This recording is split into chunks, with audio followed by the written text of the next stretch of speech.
Hi, good afternoon, good morning, and good evening, Auto World. I'm Jamie Butters, host of the Daily Drive podcast and executive editor of Automotive News. Welcome to Automotive News, LinkedIn Live. Evidence of the warming planet presents itself every day, and the auto industry has a big role in efforts to slow the warming for a more sustainable, livable planet. But there are different opinions about how best to play that part.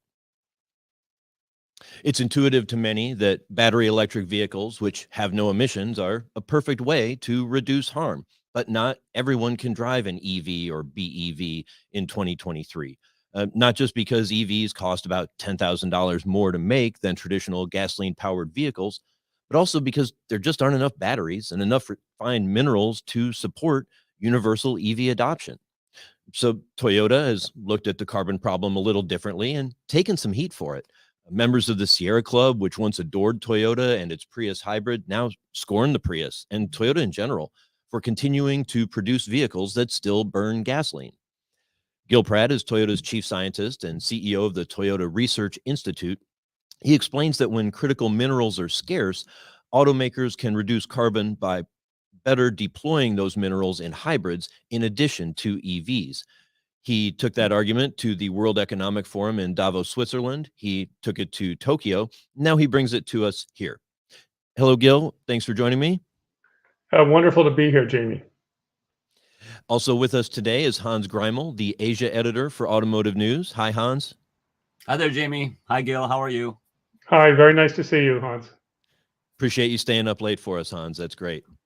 Hans is in Tokyo, by the way, for any of you who didn't notice. We had shout outs from all over the world. We're scattered today. I'm in Detroit. Gil, you're in Palo Alto? Very close to there, yes. You're there. All right. And Hans is in Tokyo. Before we get too far along, I don't want to forget to thank our sponsor, Cars.com, for supporting this important conversation today. And let me also thank you for watching. If you have questions about the science of carbon emissions, global warming, electric vehicles, you've come to the right place. So, Gill Pratt, why can't we all have EVs right now? And why might hybrids be a better solution for reducing carbon emissions? Or well, part of the Jamie, I think that you said it well. There are actually three main reasons that we think about advocating for a diversity of approaches rather than a all BEV approach. The first one that you mentioned is affordability. As material prices are still high and are probably going to be high for quite some time, batteries are expensive. And so if you can afford them or if you can use them in a more effective way, affordability is actually one of the detriments that a all BEV approach would have. Those kinds of cars would be too expensive. And if we only made those kinds of cars, we might end up with less net CO2 emissions reduction because people would hang on to their older cars for longer. The second you also mentioned was the total amount of lithium and other critical materials that are used to make batteries. There's plenty of them within the crust of the earth. That's not the problem. The difficulty is a transient one in that it takes 10 to 15 years to build a new mine to extract these materials, whereas only a few years to build a new battery factory to use them. And the demand is going up very, very rapidly. So, for example, the International Energy Agency has estimated there may be a shortfall of 1/3 to 1/2 between supply and demand for some of these battery materials looking into the future for the next 10 to 20 years. So there's not enough of these materials that will be around just from the raw materials from mines in order to use in an all BEV answer. The final one, which I think most people can appreciate, is the rollout of renewable recharging infrastructure. It does you no good to have a BEV if you don't have a convenient way to recharge it, and if that recharging infrastructure doesn't come from renewable power. Of course, in some parts of the world, I happen to live in California, where actually things are pretty good. There is a lot of renewable power, and the charging infrastructure is being built out quickly. But when we look at the dynamics, how long that's going to take throughout the world, we see a diversity, and we see that it's going to take time.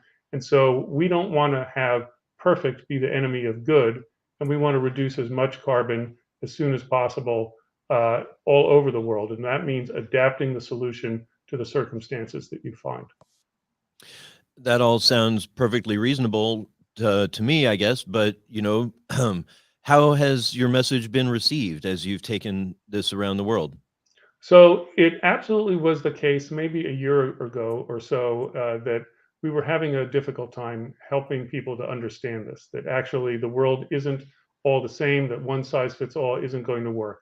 However, as lithium prices have gone up, as the war in Ukraine has made sort of critical dependence on energy Mm, much more clear to more people throughout the world, there's this understanding that we have to solve this problem in a way that actually works, and that here's the main reason to sort of think this way.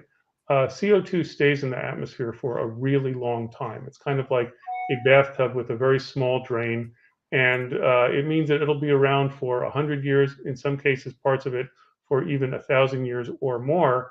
And so we really need to accelerate the reduction in CO2 as soon as possible.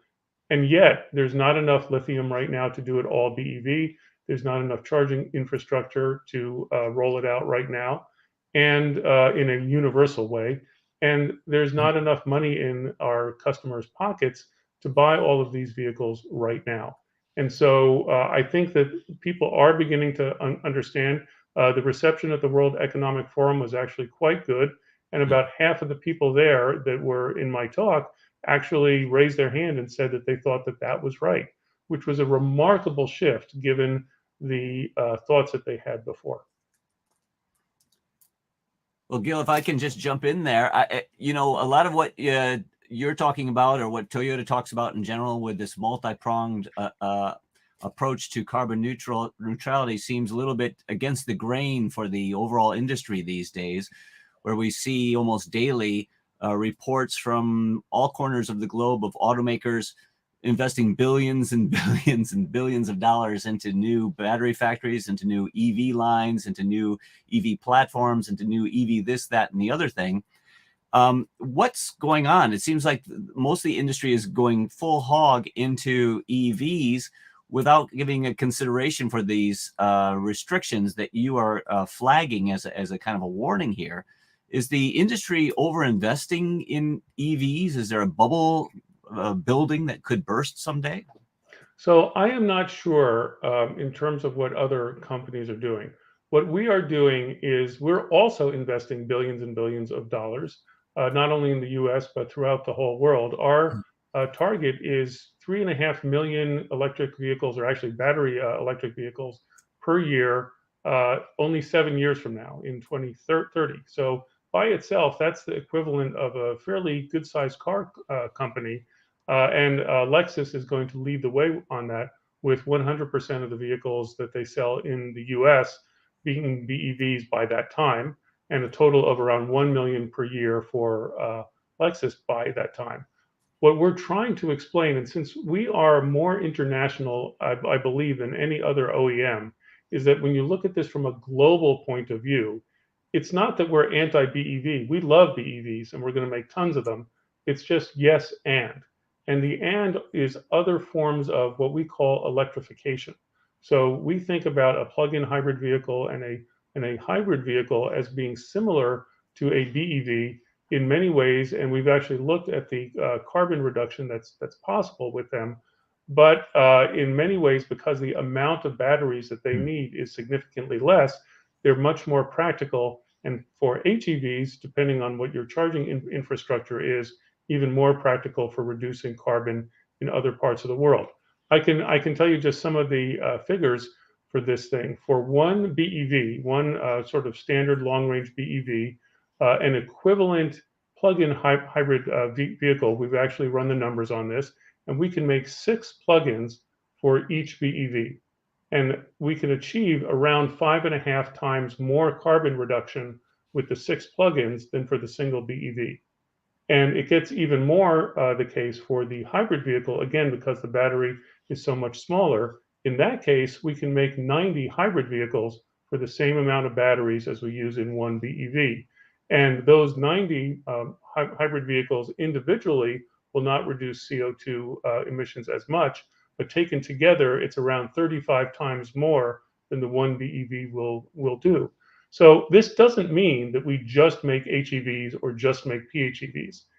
What it does mean is like, let's make BEVs for those parts of the world where it makes the most sense, and make the other kinds of powertrains for other parts of the world where it makes more sense there. Is the hybrid strategy do more savings of carbon because of how it's used? I would, I'm dating myself, and I tell the story all the time, but I started covering the industry when the Prius was new. And the thing was that, it had the gas, it had the electric motor to get it Mhm. started through the dirtiest part, the most fuel consuming part of the process of just getting rolling. And once you get 5 miles an hour, it's pretty easy. It's a very efficient vehicle after that. Yeah. Is that kind of the key to, using them, is getting that first mile per hour? That is definitely one of the right ways of looking at this thing.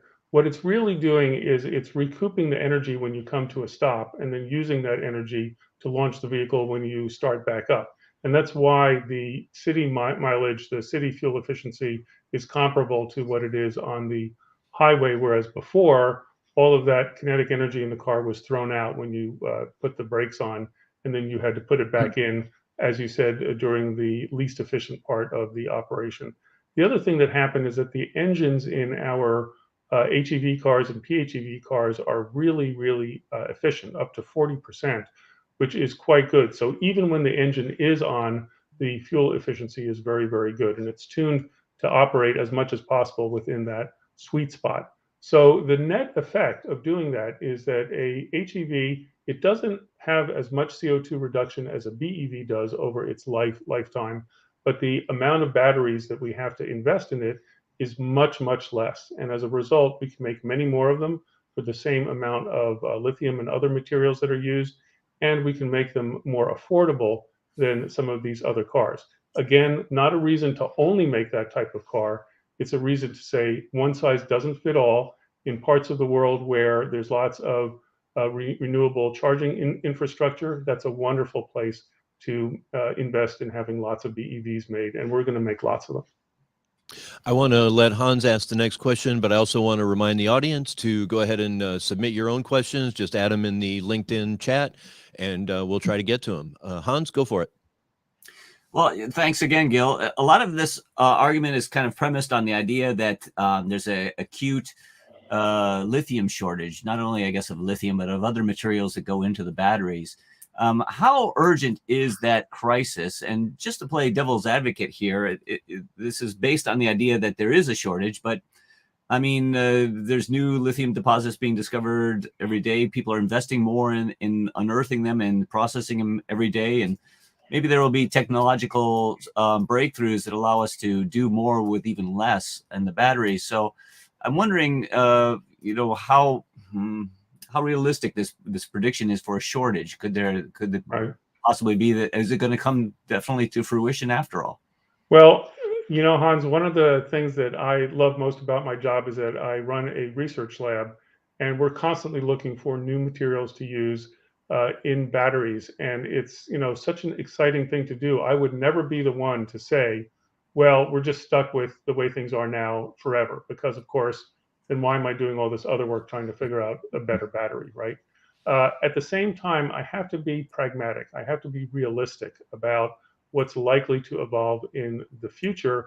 And just like I think benchmark materials is one example, there's other firms that have looked at this. All of the experts that we've spoken to have essentially told us the same thing. It's not just lithium, but it's other materials as well. And they're, according to all of the predictions that they've made, looking at what the demand is, if the transition happens as fast as different countries in the world would like, is that there simply won't be enough materials in time. Now, of course, after a little while, there will be plenty and the shortages will end. In addition, once there's a lot of batteries out there and they've lived a long life, recycling is going to kick in. And so we're going to get a whole lot of recycled materials that come into the stream as well. But that, again, is going to take time. So this is a transitory period. We think it's roughly the same duration as the lifetime of a car, so somewhere between 15 and 20 years or so. And what it means is that right now, we believe strongly that, again, BEVs are great. We're going to make 3.5 million of them per year, only 7 years from now. But we think that there's absolutely a crucial role for these other powertrain types as well. In addition, it's not just the battery materials. It is going to take time for renewable recharging infrastructure and power grids and all of this sort of thing to be built out, not only in the US, but throughout the whole world. There's parts of the world where that's great now, and that's where we should put BEVs now, but other parts of the world where it's not true at all. And it's going to take time, and we should have our resources be used where they will do the most good. The result of that, and all of the mathematics that we've done to sort of show this, have shown that that will result in the most net reduction of CO2, and that's the actual goal. Mm-hmm. Can you give us? Oh, go ahead, Jamie. I just want to tease on something, because we also had a question from the audience. But you mentioned your expectations about recycling, and I think and it is a long-term problem, because we need these EVs to be on the road long enough to wear out, I guess. But how do you see that evolving? Is that play a big role in the future of BEVs and electrification? Yes, it is. It is going to be huge. I'm sure that and most of your readers know, as an example, that starting batteries for cars, lead acid batteries for cars, are recycled to a huge extent. So the lead in the battery in a new car comes from the lead in batteries of old cars. We expect exactly the same sort of thing is going to happen with the propulsion batteries that are in cars. But again, this is a transitory issue. Keep in mind that it's great, and we're actually partnering with those companies right now to help them.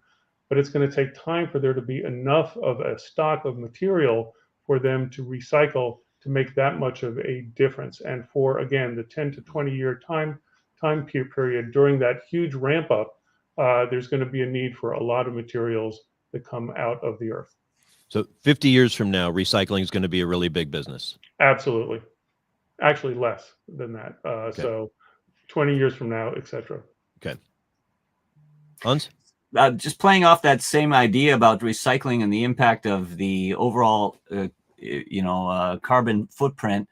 How do you evaluate the difference between the carbon neutral impact of, let's say, a hybrid vehicle versus a BEV on the overall life cycle basis? I mean, from manufacturing to recycling to the start to finish. How does that? I mean, Toyota's goal seems to be to attack carbon neutrality as fast and as quickly as possible in the ways that we can immediately tackle. How do you look at it from? I mean, we're looking at it on the road for the BEV versus hybrid, but overall life cycle, how do the two compare?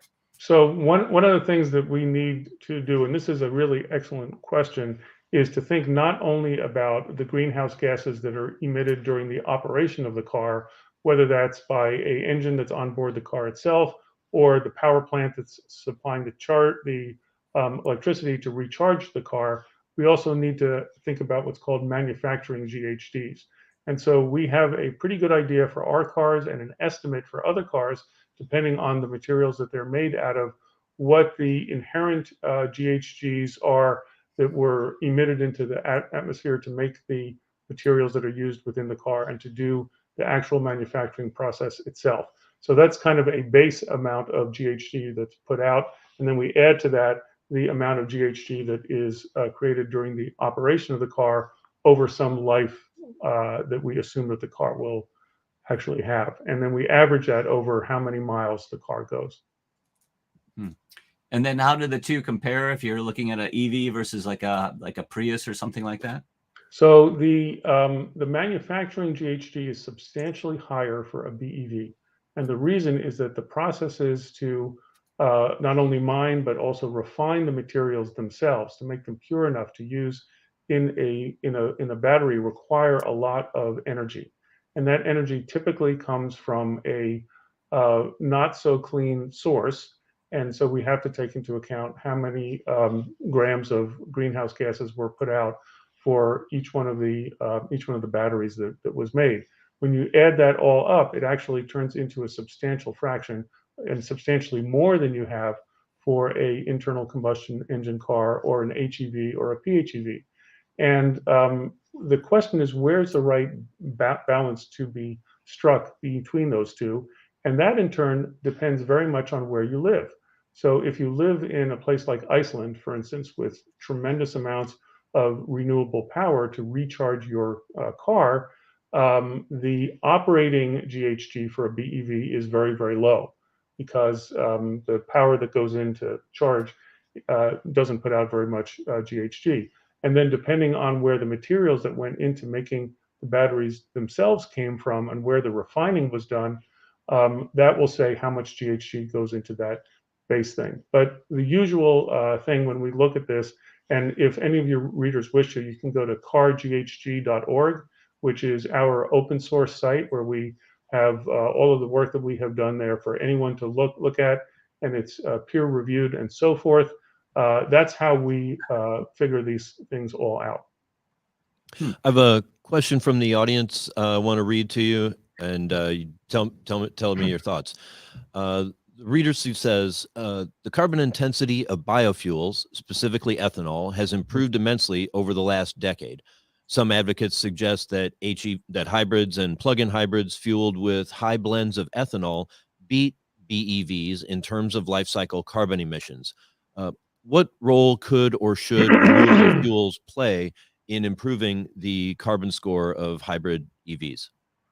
Yeah, thank you. We are very, I don't know what the right word is, but gung-ho is a good way to say this, on other low carbon liquid fuels.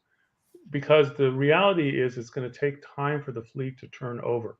Even if we completely switch to BEVs now, it would still be 15 or 20 years or so, or even longer, for the last of the ICE cars to no longer be used. In addition, there are hard to decarbonize sectors, like aviation as an example. And so low carbon liquid fuels, we think, are very important. They can be made a number of different ways. Biofuels, as the person who asked the question said, is one of the paths. One of the difficulties there, and we do think that there is room to grow, but is the total amount of land area that can be used to produce more biofuels.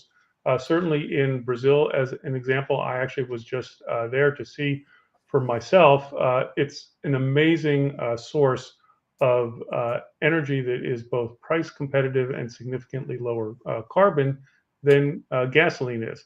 But in other parts of the world, there's competition between plants that are used for that and plants that might be used for food.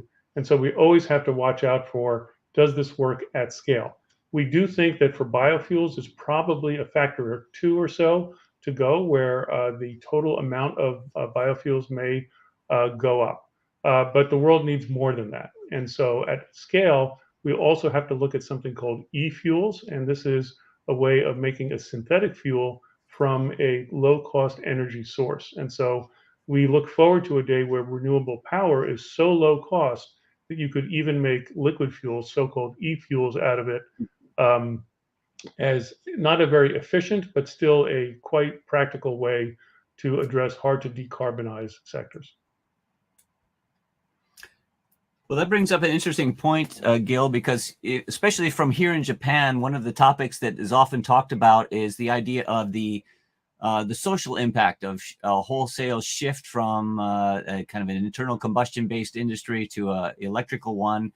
And Akio Toyoda himself, as the chairman of the Japan Automobile Manufacturers Association, often talks about this when in that role, where he talks about the 5.5 million people working in the industry here and the threat to them of shifting into an EV-based industry. Many of them might be losing their work. How much stake or how much input should we put on the idea of people losing their jobs, or the social impact of people's livelihoods when we're talking about this shift to EVs? The idea here being that the e-fuels or even things like hydrogen combustion could give traditional EVs for that matter, give the internal combustion engine an extended lease on life, and therefore also give these people whose livelihoods are tied to internal combustion also a longer period to make that transition into a pure electric or other drivetrain focused future. How important is that social upheaval or the social impact of this whole equation? So Hans, I think that it makes a lot of sense, and it's very good to bring this up. Having jobs be displaced by a change in technology is nothing new. It's been going on ever since we went from horses to cars. We moved from the farm to cities, etc. And generally, it's a good thing for our society to evolve in a way where the jobs that we have are the ones that are the most efficient and the ones that are needed the most. I have no doubt that the car industry is going to change. The question is, how fast should the change be? And should we have some compassion as we think about trying to make sure that people don't lose their livelihoods as part of the change? If this involved a tremendous sacrifice in the amount of CO2 that was put out, then I think we would be in a much worse position than we're in. But the reality is that, again, completely aside from the jobs issue, we believe very strongly that we need a diversity of drivetrains anyway if we want to minimize the amount of total CO2 that's put out throughout the whole world. So in fact, it's not a trade-off. If we do the right thing and optimize net CO2 reduction, we're going to end up keeping enough jobs over a long enough time period that there will be time enough for people to adapt. And I think that is just a happy situation that we're in. But it is one of the other reasons that I think it's good for us to make sure that we don't excessively rush things, because then we'll actually lose on two fronts. We'll both have people lose jobs faster than they should, and also will not reduce as much CO2 going out into the air as we could. We're about out of our regularly scheduled time, and I know some folks in the audience have meetings they need to get to, but we do have a few more questions. So Gill, if you're game, we can stay on for a few more minutes and address a couple more questions. Great. Yeah, I would be very glad to do that. Thank you. Thank you. Appreciate it. So good. Well, before we get to, I have to ask you one more question of my own, which is about auditing. Or, how do we get a reality check? How, we see these carbon offsets, we see the math, but how do we know that it works? How do we know that the hybrids save as much as we project they will, and all that? Is there a process legally or just within the scientific community to double check those things? Yes. So, and again, I don't want to sort of push this too much, but our open website, carghg.org, shows just exactly what we do, and everything is open source and peer reviewed. We actually gather real driving data in addition to using the prescribed testing cycles that are out there. But we have incredibly accurate models that we also check all of the time to make sure that they accurately predict what our vehicles put out. We also measure the emissions from vehicles that are not made by us, and we see where they fit on the chart there. What that does is that allows us to get a very accurate idea of what the actual operating emissions are. It turns out that's the easy part of this problem. The other part is, what are the manufacturing emissions? And that has to do not only with the amount of energy that we use, the amount of CO2 that gets put out when we assemble the car. That we have a very good handle on as well. But if we look at tier 1, tier 2, all of the suppliers that are supplying parts, we also have to get a handle on what the emissions are that they put out in order to make all of those parts. For that, we actually have worked together with a whole bunch of other OEMs in organizations where there's incredible free exchange of information to ascertain an accurate number for what the manufacturing GHGs are. Okay, thank you for that. I will check out that website. Question from the audience is about hydrogen fuel cells and how do they fit in to Toyota's thinking on a lower carbon future? That's an excellent question. These fuel cells have tremendous. They're very attractive because batteries are still heavy, and batteries are still expensive, and batteries still take a long time to charge compared to transferring a liquid fuel like gasoline into your car. On the other hand, they have disadvantages, which is that the infrastructure for distributing hydrogen is not there yet. And in addition, presently, the way hydrogen is made is not very renewable.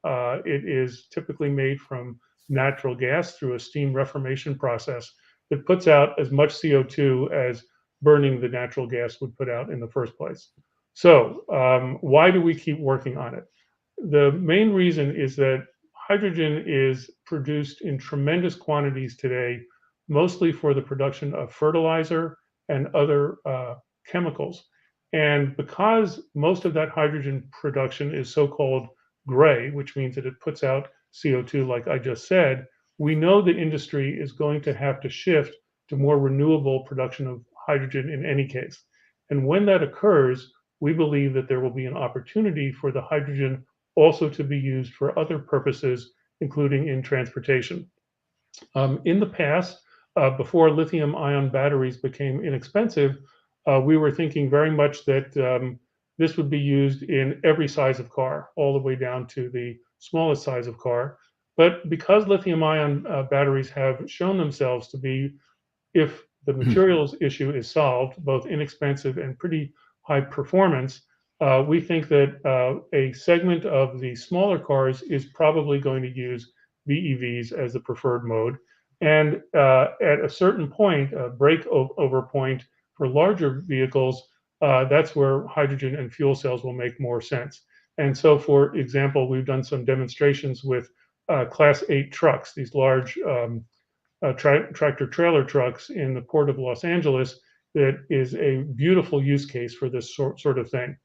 The key reason to think that this is a good idea is to understand that when you're pouring gasoline, when you're refueling your car with gasoline, it's several megawatts equivalent of power going into your car. That's why it's possible to fill up your tank in such a short time. For a diesel truck, it's actually 10 times higher than that because the fill rate is even faster. And so providing that level of electrical power to recharge a BEV Class 8 truck, sure, it can be done in certain demonstrations, but we're pretty sure that that's not going to scale, and we need a different answer.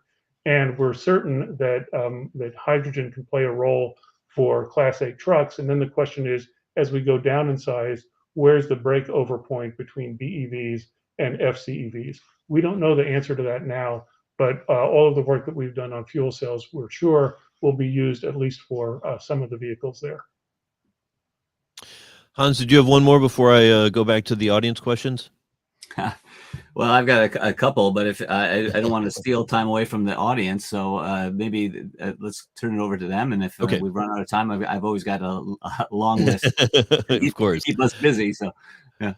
So here's a question: when will supercharging match equivalent of filling ICE vehicles? Basically, I think you're talking about the timing, right? How can we get? When can we get charging down to a 5-minute charge? What's the outlook for that? That is such a wonderful question, and the thing that we see in the news all of the time is a piece of news like solid state firm has come up with a battery that can charge in 5 minutes, as fast as your car.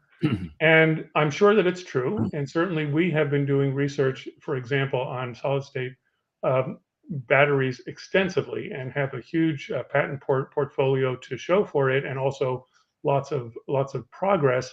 But understanding how to have that work within the lab and understanding how to make it work within a test car is very different from solving the practical problems of producing solid state batteries, as an example, at scale in the millions of vehicles per year kind of scale, or tens of millions of vehicles per year.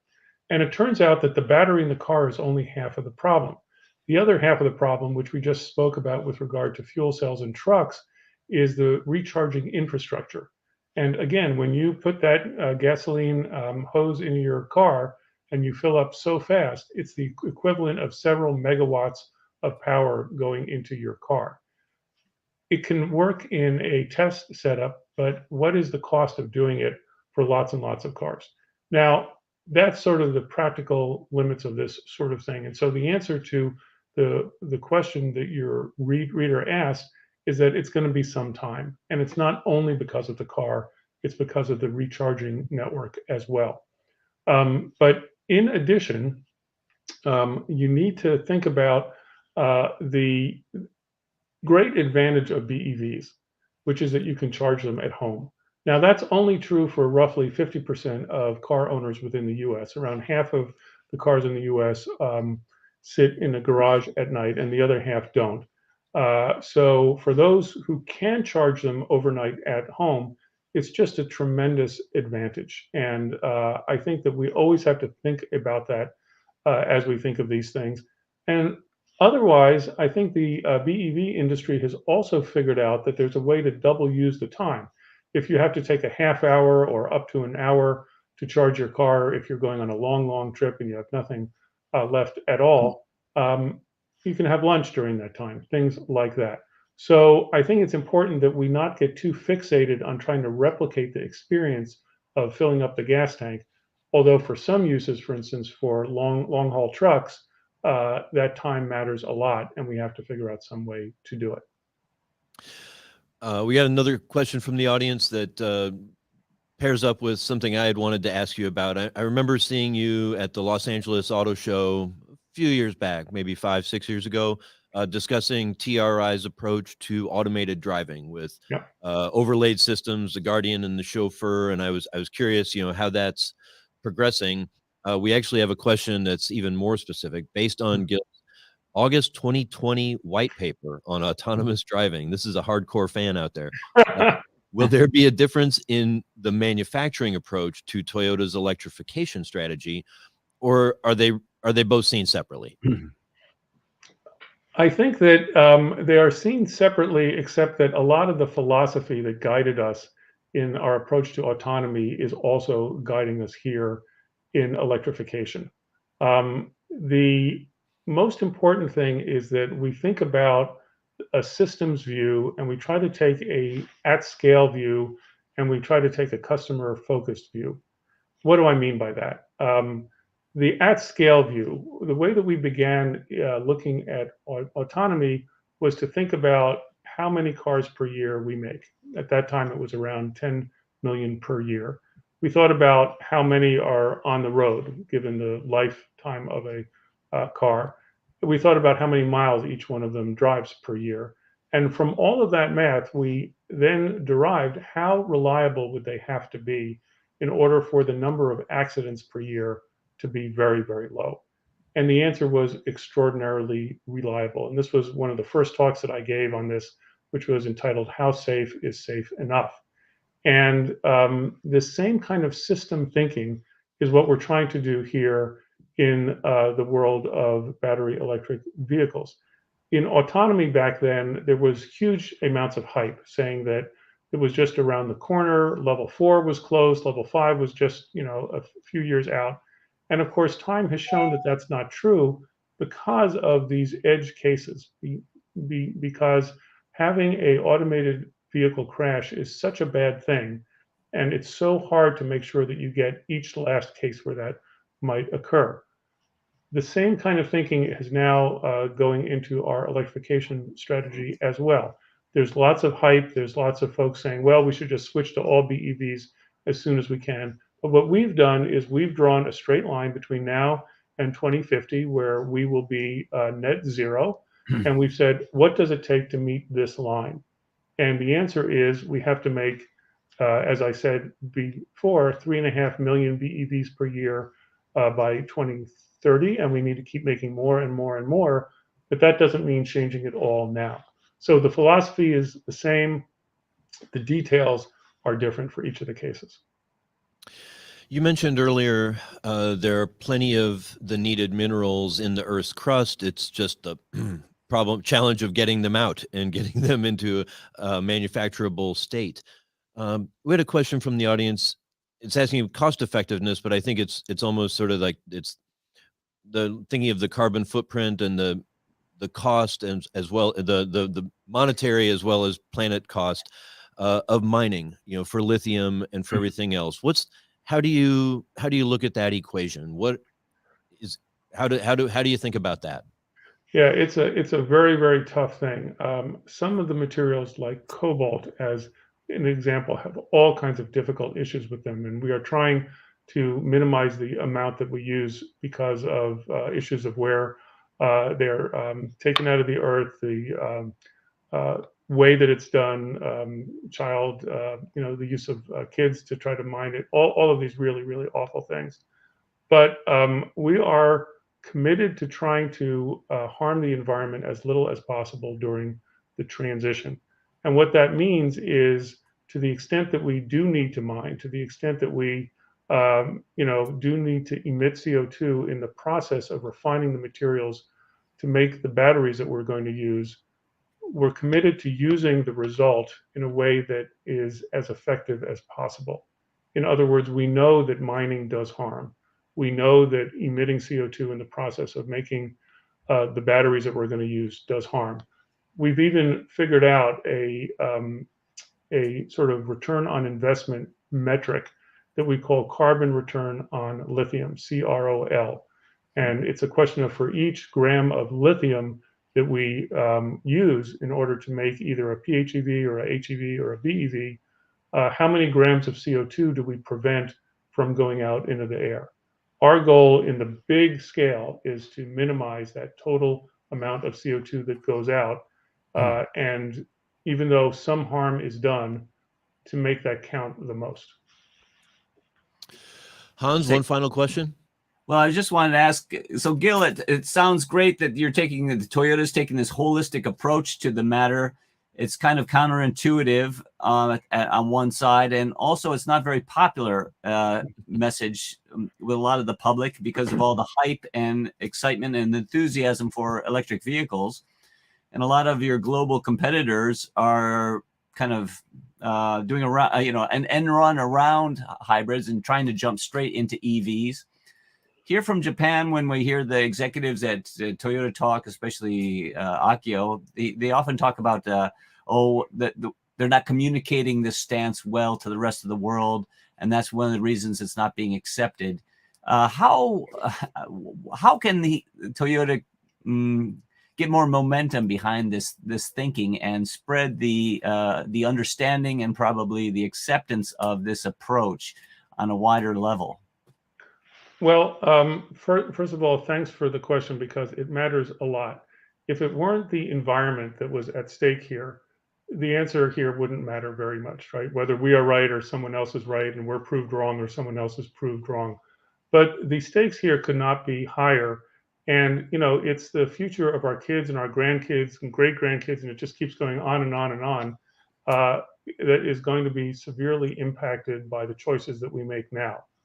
We in no way are saying that BEVs aren't fantastic. We know they are, and we're going to be making millions of them very, very soon.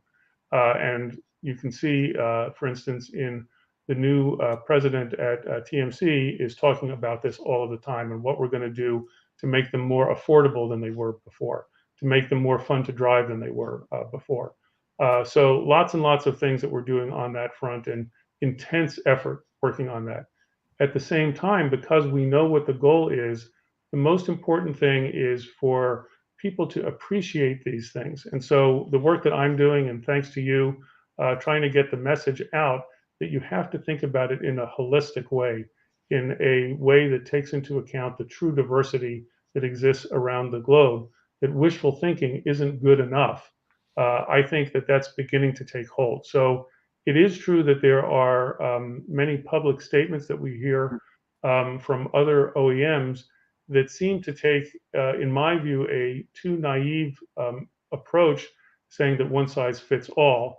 But I think that we're beginning to make headway on this, And the more discussion that we have, the more open we are with how are we figuring this out, I think the facts will speak for themselves. Okay, that will do it for today. Thank you to our production team, Tiara Riddick, Terry Kostrowski, and Jake Neer. A special thank you to our guest, Gill Pratt, CEO of the Toyota Research Institute and Toyota's chief scientist.